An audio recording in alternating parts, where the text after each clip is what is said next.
So we're here again, and I have task 2 data set open now. So we're going to look at if math ability varies by gender or socioeconomic status or an interaction of the two. So we're going to go to Analyze, General Linear Model, Univariate. Our dependent variable is math, and our factors, we're going to do descriptives, effect size, and homogeneity. Even though actually our questions don't pertain to those, it's kind of a habit to run them all together.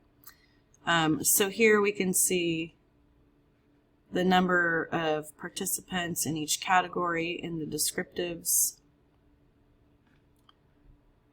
We have the means and standard deviations. Levine's test is all above 0.05. And then we get to the ANOVA table. And so we're looking for, again, these middle rows with the main effects and the interaction effect.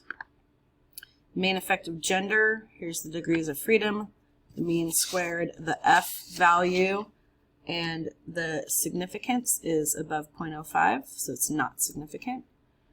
We have socioeconomic status with 3 levels, high, medium, and low.